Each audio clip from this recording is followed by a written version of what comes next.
Hello everyone, Roger here again, and today I'm going to be exploring a little bit around Hyde Creek, which is beside the town of Port McNeill.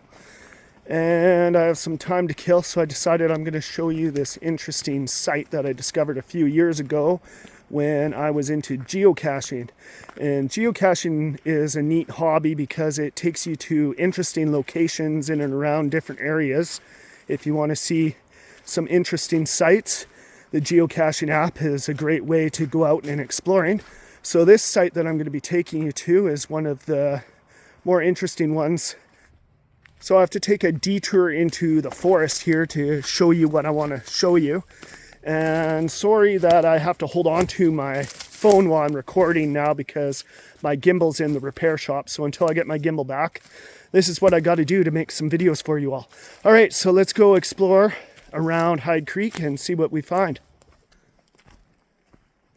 Just taking a stroll through the forest here.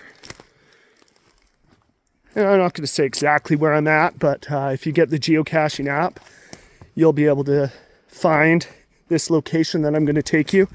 And I know you're going to like it because it is pretty neat.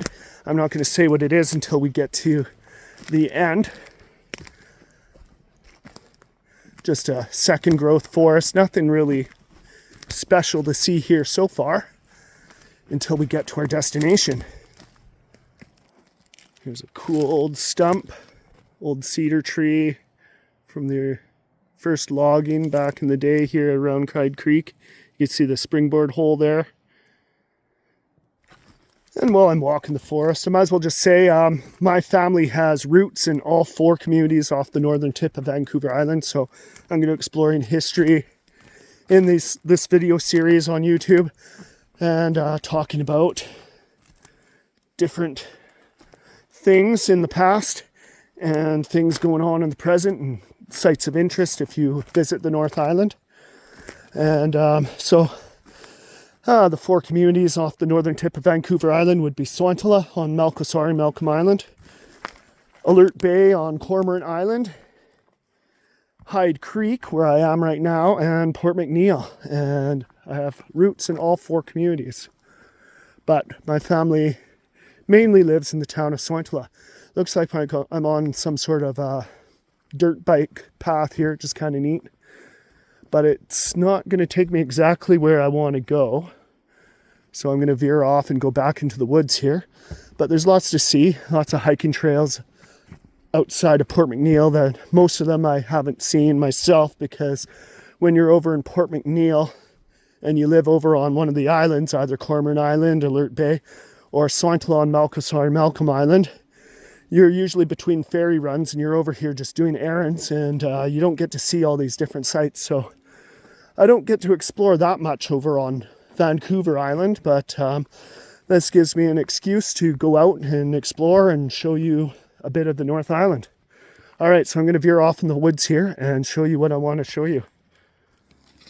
Now, since I'm here and I found some cool bushes here, this one here, if you can see with these little oval leaves, is red huckleberry, and it's common in the forests along coastal British Columbia.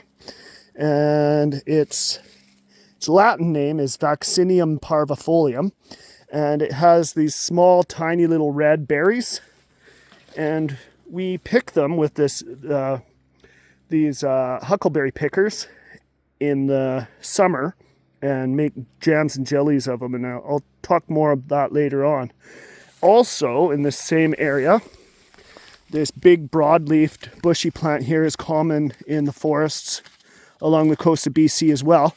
Now, it's called salal, and the Latin name for it is Gaultheria chalon. And in the fall, it'll have, or late summer and early fall, it'll have these groups of like a dark purple or blue berry on it, and so-called salal berries. We make a jam and jelly out of these too. And it's also, you could pick these for floral arrangements, and it's an evergreen. So the reason they pick these is because you could lay it flat, and the leaves stay green and don't wilt, and they put them in floral arrangements. I used to pick salal when I was a kid, so This is salal, and this is red huckleberry.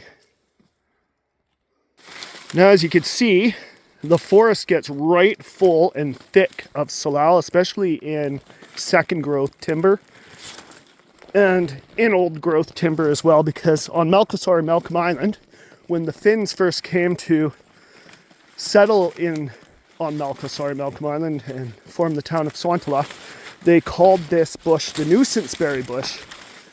And the reason they called it that is because it's a nuisance walking through the forest, and it gets caught up on you and trips you, and you could easily get lost in a big patch of salal. So they call it the nuisance berry bush, until they realized or found out that the berries are edible, and they decided, well, hey, this is a good resource on the island, and they figured that they could possibly make money from using it.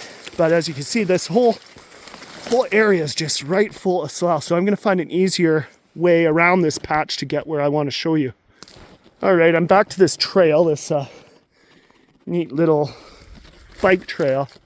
And I think it takes me in the general area where I want to go. I'm using the geocache app to kind of pinpoint me in the right location, but I'm pretty close. So I'll just follow this a little ways. And we should see, here it is. It's starting to come up here now. All right, so I'll just let the video keep recording and talk as we get closer here. But I should have just stayed on the path the whole time instead of trudging through the bush. All right, this is what I wanted to show you guys, and we're coming close to it right now.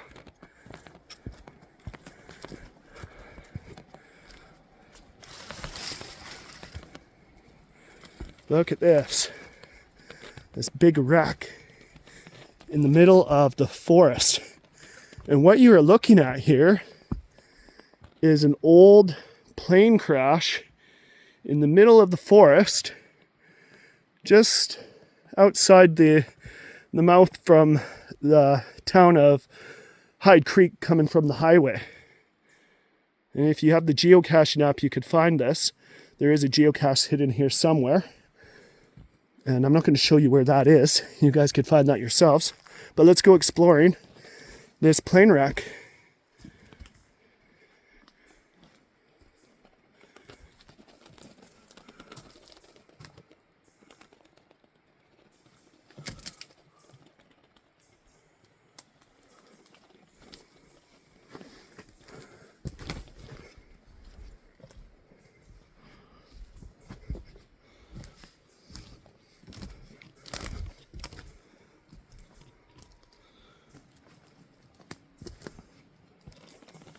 Cool.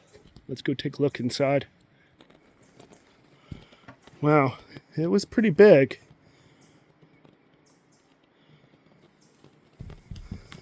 Let's see if I'll take a quick walk in here. Cool. Really neat.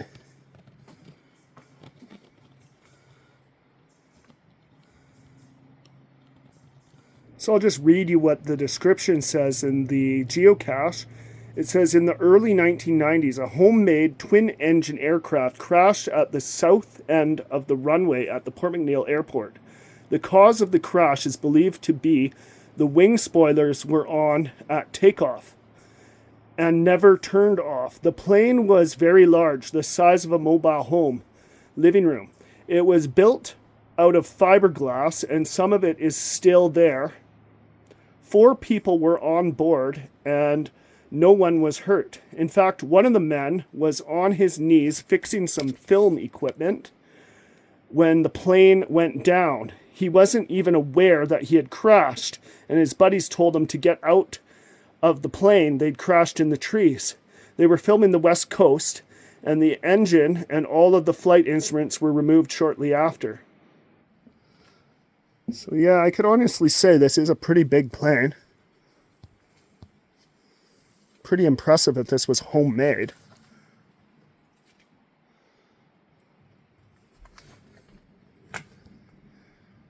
Really cool. I'm glad it's still here because it's kind of a neat little feature to come across in the middle of the forest. Oh, here's part of the wing.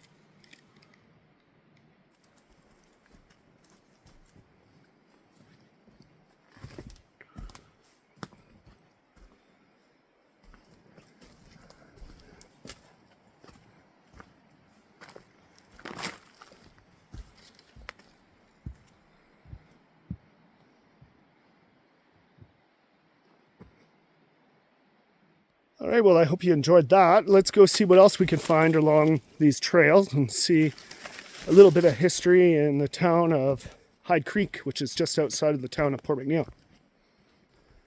I'm just going to follow the trail home instead of trudging through the forest here. Not home, but to my truck. I live in Sontala, so won't be going home anytime soon until the next ferry.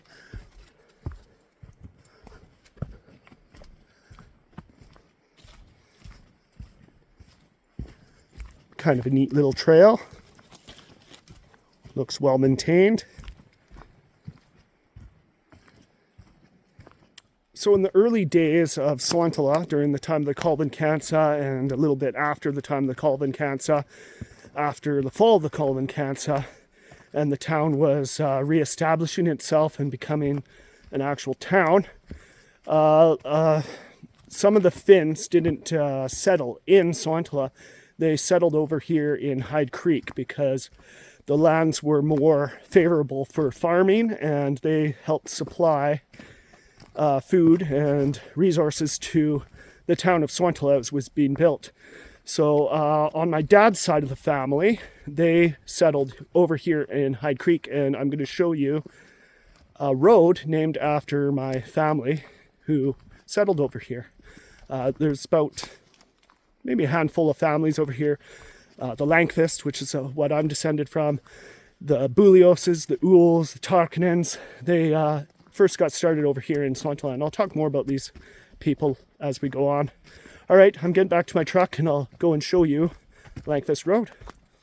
I didn't realize how far away from my truck the entrance of that trail is, so I went the wrong way, so I'm trudging my way back down the trails here and roads of Hyde Creek on my way back to the truck. So bear with me, I will get there soon.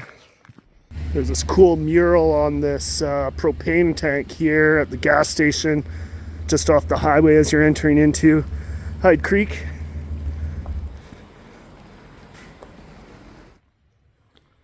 And here we are at Lankvist Road in Hyde Creek. And Lankvist Road again is named after my great-grandparents who homesteaded the area. Their names were Edward and Maria Lankvist. And I'm going to take a walk down to the beach and show you the town of Sontala from Hyde Creek. Just wanted to get a shot of me in front of Lankvist Road for posterity. All right, we're just taking a walk down to the beach from Hyde Creek, just past Lankvist Road. Looking over at Malkosari there in the distance. All right, here I am on the beaches of Hyde Creek looking over at Malkosari, Malcolm Island. Straight out in front of me is the town of Sontala. And this island over on your left there, that is Haddington Island, or Kivisaari in Finnish, which means Rock Island. And from Hyde Creek here, you could see that sheer bluff in over on Rock Island. And that is where the andesite rock quarry was, where I mentioned in a previous video that they quarried andesite from Haddington Island to build the Parliament buildings in Victoria and the Sinclair Centre in Vancouver. And from this vantage point, you could see Malkosari, Malcolm Island takes up the entire horizon. So I'm just going to pan over to my left here. And everything in the horizon is Malkosari, Malcolm Island. Way off in the distance is Poikanimi or Pulteney Point, where the lighthouse is, which I'll show you in a future video. That white dot over in the distance, that is the Island Aurora Ferry coming into the town of Port McNeill. In behind it is Ledge Point on Vancouver Island. And I'll pan over here to the right, looking at Haddington Island there, Sontala, and we're following Cleva Road in the distance on Malkosari, Malcolm Island, and you could see all of that is Malcolm Island. Now Malcolm Island is about 24 kilometers long with the average width of about 3 kilometers.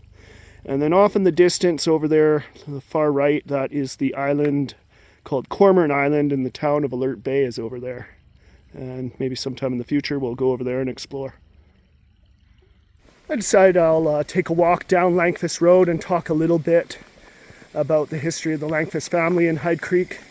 So my great-grandparents, Edward and Maria Langfist, they first followed Matti Kurikka, and Matti Kurikka is one of the main people who helped found the town of Sointala, and the main person of the Calvin Kansa.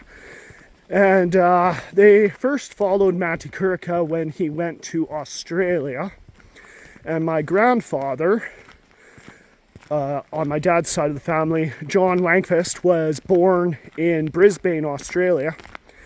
And they later moved to Hyde Creek. And the reason they came to Hyde Creek was because in the beginning, Sointala was meant to be a Finnish commune, and Finland and Sweden were not friendly with each other for various reasons, which I won't get into right now. But because Edward was Swedish, and Langfist is a Swedish name, Maria and Edward settled here in Hyde Creek. And the story goes that was passed down to my family is that the kids started dying off of various illnesses. So my middle name is Leo, and I'm named after one of my granduncles, Leo. And one of the kids, Leo, died of TB at the age of 16. And another one died, her name was Jenny. And off the top of my head, I can't remember the other ones who died, but a bunch of the kids in the Langfist family started dying. And the story goes that was passed down in my family is that Maria would look out the window down the fields and she would see this man carrying this big bundle of firewood on his back in a sack heaved over his shoulders. And he would walk across the field, and shortly after Maria seen this guy walking across their fields into the forest, one of the kids would die. So they believed that the land could have been cursed. So Maria wanted to move. She was Finnish, and she wanted to move with the Finnish settlement in Sointala. So I think it was around the 1920s when the Langfists first moved to Sointala. Don't quote me on that, I have to look at the exact dates, but in around that time they moved from Hyde Creek to Sointala, and that's where the Langfists ended up, in Sointala. So after moving to the town of Sointala, there were only 4 of the Langfist children left. One was Ike Langfist, the other was John Langfist, my grandfather, Sigrid Langfist, and Nora Langfist. And out of the 3 of them, shortly after moving to the town of Sointala, Sigrid married a man named Urho Tunnula. They had a daughter together, but Sigrid died of an illness, and it was just the 3 Langfist kids left. And my grandfather, John Langfist, married a woman named Ellen Pupera, and had 2 sons, Davy and Leslie Langfist. And I am descended of Davy Langfist. He was my dad. It's starting to warm up here. It's starting to feel more like spring instead of winter now. I'm just at the second burl here outside of the town of Port McNeill, and I want to show it to you guys. Okay, so here is the second burl outside of the town of Port McNeill. This one looks a lot bigger than the other one in town. So they're both considered the world's largest burl. This one's under a roof, and it's got a protective coating of fiberglass around it. Walking around it here. I don't have my gimbal with me, so I can't really set it up for scale to show you, but here is the world's second largest burl outside the town of Port McNeill. Okay, that's about all I have to show you for today, and we'll go exploring some more in another day. All right, thanks for following along. Don't forget to like and subscribe, and I'll see you all in the next video. Ciao.